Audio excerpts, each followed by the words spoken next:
Scooty वाली बहू। रचना पूरे कानपुर में अपनी स्कूटी लेकर दौड़ती भागती। वो छोटे छोटे काम के लिए भी स्कूटी निकाल लेती। अरे क्या है रचना, बगल वाली दुकान तक ही तो जाना है। अरे अभी स्कूटी में एक एक्सीलेटर देगी तो स्कूटी दुकान पहुंच जाएगी। अरे ऐसी ही ले आना बेटा। लोग क्या कहेंगे माँ कि इनके घर में 1 किलो चीनी आती है। समझो माँ, मैं धीरे से चीनी लेकर डिक्की में रख लूंगी और घर के अंदर दे दूंगी, किसी को पता भी नहीं चलेगा। देख बेटा, वो तो पापा की तनख्वाह देर से आ रही है तभी, नहीं तो हम एक ही बार में राशन भर लेते हैं ना। वैसे भी रचना, हम किसी को दिखाने के लिए तो नहीं जीते हैं। पता है पापा, मेरे पूरे सर्कल में किसी के पास स्कूटी नहीं है। सब पैदल या फिर साइकिल में कॉलेज जाती हैं। रचना के माता पिता उसकी हर बात पर स्कूटी की बात से परेशान थे। खैर, रचना की शादी हो जाती है और साथ में दहेज में जाती है स्कूटी। शादी के बाद पति राघव कहता है, रचना तैयार हो जाओ, शादी के बाद पहली बार हम दोनों मंदिर जा रहे हैं। वो क्या है ना, मोहल्ला देखेगा कि नई नई दुल्हन जा रही है। अच्छा, मैं सूट पहन लेती हूँ, चुन्नी का घूंघट ले लूंगी, ठीक है ना? अरे देख बहू, ये पुराने जमाने के रीति रिवाज यहाँ नहीं चलेंगे। बेटी है, बेटी की तरह बाहर निकल। किसी की बहू सर पर पल्ला नहीं लेती तो मेरी बहू क्यों ले? अरे वाह, ये तो बहुत ही अच्छी बात है। फिर तो राघव, मैं अभी तैयार होकर आई। और हाँ, मैं बाइक निकालता हूँ गली से बाहर। बाइक?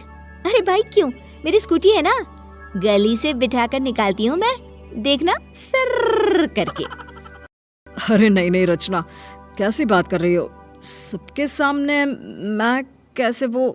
अरे बस करो ना, देखो माँ ने अभी अभी तो कहा बेटी की तरह रहना। मायके में तो समझ लो मैं 10 कदम भी नहीं चलती थी, फिर कैसे सोच लिया आपने कि मैं गली के बाहर निकल जाऊंगी, वो भी पैदल। बस अब क्या था, नई नई बहू पति को स्कूटी में पीछे बिठाकर स्कूटी से बाहर निकलती है कि पड़ोसन बोल पड़ती है। अरे देखो देखो, पिच्चू की अम्मा का लड़का कैसे मेहरारू के पीछे बैठकर जा रहा है। अरे ना शर्म ना लिहाज रह गया है। कानपुर का अपना मोहल्ला तो दिल्ली का कनॉट प्लेस लग रहा है। एडवांस हो गई है ना पिच्चू की अम्मा, दहेज में मोटरसाइकिल भी ली है और स्कूटी भी। स्कूटी तो बहू ऐसे चला रही है जैसे कि हवाई जहाज। राघव समझता तो है कि उन लोगों के मोहल्ले में जहाँ बहू सर पर पल्ला लेकर निकलती है, वहाँ ऐसे बीवी के पीछे बैठकर वो निकलेगा तो लोग तो उसके बारे में बातें करेंगे ही। लेकिन देखो ना, कितना अच्छा लग रहा है।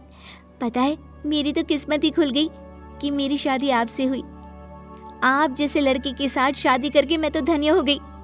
इतनी आजाद तो मैं शादी से पहले भी नहीं थी। राघव भी सोचता है, कोई लड़की इतनी खुश है तो उसकी खुशी के लिए इतना तो किया ही जा सकता है। अगले रोज, अरे मैं जरा पार्क तक जा रहा हूँ, योगा किए काफी वक्त हो गया है।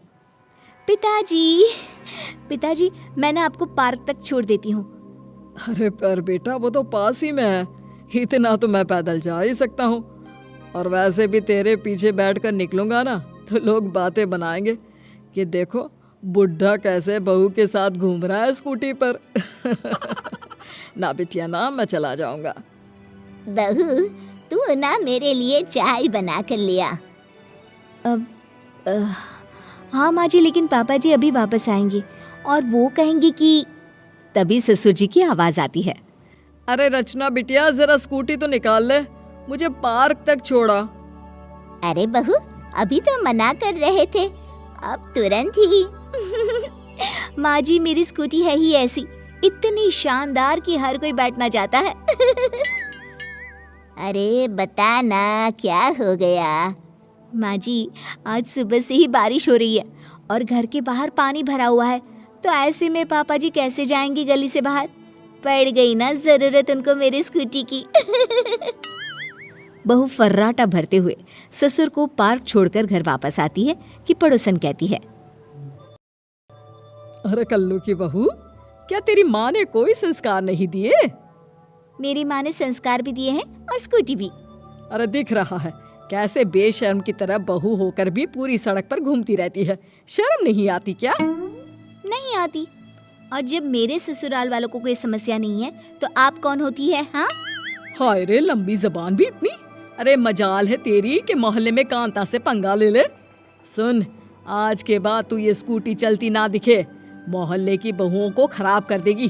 बढ़िया ये स्कूटी वाली। अगले रोज रचना अपनी स्कूटी निकाल रही होती है कि माँ जी। रचना रो रही होती है कि सास बाहर आ जाती है। अरे क्या हो गया बहू, क्यों रो रही है? माँ जी, किसी ने मेरी स्कूटी का टायर पंचर कर दिया, उसका शीशा तोड़ दिया और देखिए कैसे पूरी स्कूटी में स्क्रैच लगा दिया है। अरे रो मत बहू, मैं अभी राघव को बोलती हूँ, वो ठीक करा कर ले आएगा। लेकिन माँ जी, ये तो किसी ने जानबूझकर किया है ना, मेरी स्कूटी। पता है माँ जी, मैं कितना संभाल कर रखती हूँ इसे, बहुत प्यार करती हूँ इसे। अरे रो मत बहू, कोई बात नहीं, देख अभी ठीक हो जाएगी तेरी स्कूटी। लेकिन ऐसा कर कौन सकता है? मोहल्ले में किसी से लड़ाई हुई है क्या? रचना को कांता की बात याद आती है। हाँ माँ जी, वो कांता। हे भगवान, उसे कोई जवाब तो नहीं दिया ना तूने? बड़ी ही तेज महिला है, उससे कभी जबान मत लड़ाना। जबान? माँ जी, मैंने तो उसे ठीक कर दिया। तभी वहाँ राघव आ जाता है। हाँ, और उसने तुम्हारी स्कूटी बिगाड़ दी। ये काम उसी का है माँ, कल इसकी लड़ाई उससे हुई थी। ये काम उसी का हो सकता है, लेकिन क्या कर सकते हैं? अब मोहल्ले में कोई बहू स्कूटी नहीं चलाती ना, तो उसे जलन हो रही होगी। बहू जो कि अपनी स्कूटी से बहुत प्यार करती थी, वो स्कूटी को टूटा फूटा देखकर दुखी हो जाती है। माँ, मैं जाकर स्कूटी ठीक करवा कर लाता हूँ, लेकिन फिर इसे घर के अंदर ही खड़ा कर देंगे। देखा, अब ये स्कूटी सड़क पर निकली तो इस स्कूटी की खैर नहीं। बढ़िया आई। नहीं नहीं, मेरी स्कूटी मत तोड़ना, मैं कभी नहीं चलाऊंगी, इसे मैं कल ही मायके में रख दूंगी।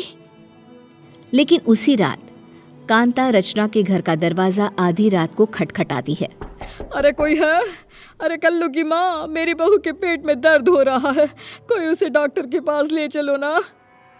चाची, वैसे तो आपके कर्म ऐसे है नहीं कि हम आपकी मदद करें, लेकिन कोई ना, चलिए मैं मोटरसाइकिल निकालता हूँ। अरे नहीं नहीं, मेरी बहू किसी गैर मर्द के साथ नहीं जाएगी। तभी वहाँ रचना आ जाती है। चाची, मेरी स्कूटी ठीक हो गई है, अगर आपको एतराज ना हो तो।